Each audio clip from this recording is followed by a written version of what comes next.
ओम सच्चिदानंदरूपाय विश्वोत्पत्त्यादिहेतवे तापत्रय विनाशाय श्री कृष्णाय वयं नमः। पिछले अध्याय में हमने देवासुर संग्राम की कथा सुनी। इसके पश्चात नारद जी ने कहा कि इंद्रादिक सब देवताओं ने फिर दैत्यों को आते हुए देखकर भय से कंपित हो विष्णु की स्तुति करना आरंभ किया। देवता बोले, मत्स्य कूर्म आदि नाना स्वरूपों से भक्तों के लिए उद्यत और दुख के दूर करने वाले हे नाथ, आपको बारंबार प्रणाम है। विधाता आदि ब्रह्मा विष्णु और शिव स्वरूप धारण करके जगत की सृष्टि पालन तथा संहार करने वाले और गदा शंख पद्म तथा चक्र हाथों में धारण करने वाले आपको हम प्रणाम करते हैं। लक्ष्मी के प्रिय, असुरों के मारने वाले, गरुड़ पर चढ़कर चढ़ने वाले, पीतांबर धारण करने वाले, यज्ञादिक क्रियाओं के पवित्र करने वाले, विशिष्ट को करने वाले और शरणागत की रक्षा करने वाले आपको प्रणाम है। दैत्यों से तापित जो मनुष्य हैं उनके दुख रूपी पहाड़ के ध्वंस के लिए वज्र रूप शेष नाग रूपी सैया पर सोने वाले और सूर्य चंद्रमा रूप दो नेत्र हैं जिनके, ऐसे आपको प्रणाम है। नारद जी बोले, जो मनुष्य इस संकट नाशन स्तोत्र को पढ़ेगा वह हरि की कृपा से कदापि कष्टों से पीड़ित नहीं होगा। इस प्रकार देवताओं ने जब दैत्य के शत्रु भगवान की स्तुति की तो भगवान ने देवताओं की विपत्ति जानी।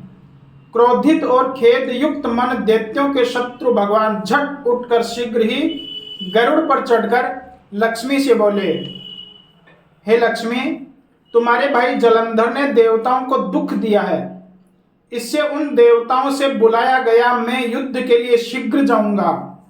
लक्ष्मी बोली, हे प्राणनाथ, जो मैं आपकी प्यारी और सदा भक्त हूं, तो हे कृपानिधे, मेरा भाई युद्ध में तुमसे कैसे मारने योग्य होगा।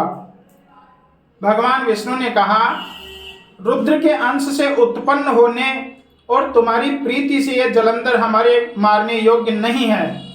नारद जी बोले, ऐसे कह के गरुड़ पर चढ़े हुए शंख चक्र गदा और नंदक को धारण किए भगवान जहां देवता स्तुति कर रहे थे वहां शीघ्र युद्ध के लिए चले गए।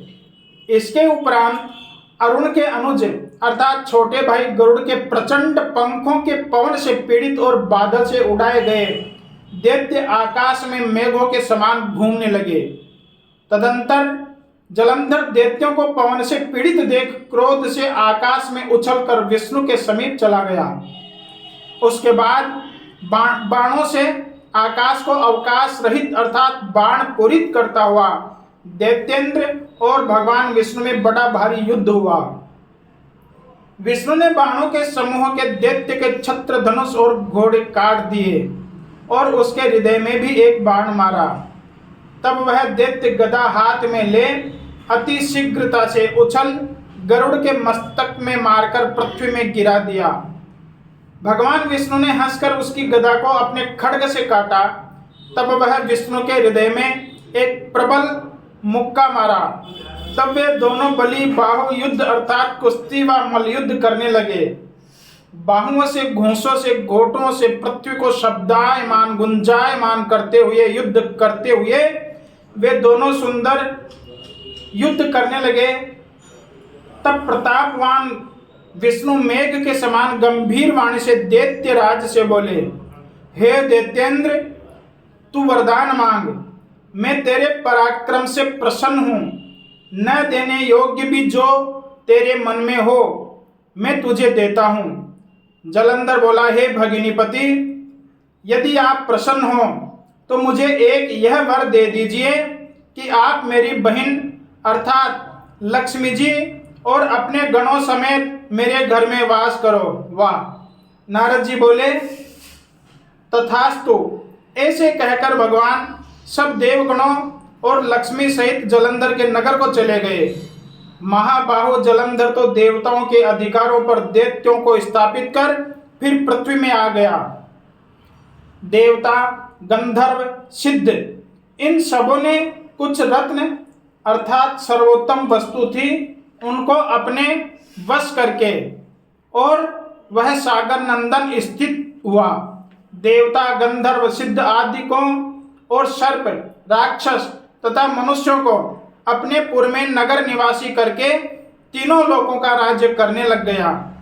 इस प्रकार जलंधर देवताओं को अपने वश में करके प्रजाओं को धर्म से निज पुत्र के समान पालने लगा। इस जलंधर के धर्म राज्य करने के समय कोई रोगी नहीं था, न कोई दुखी था, न दुर्बल था, न दरिद्री था, अर्थात उस राज्य में सब प्रजा आनंद मंगल से समय को व्यतीत करती थी।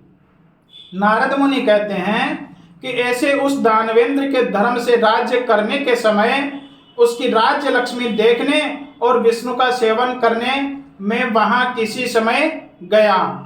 ओम मंगलम भगवान विष्णुर्मंगलम गरुड़ध्वज मंगलम पुंडरीकाक्ष मंगलाय तनोहरे। 11 अध्याय संपूर्ण हुआ। बोलिए श्री राधा दामोदर भगवान की जय।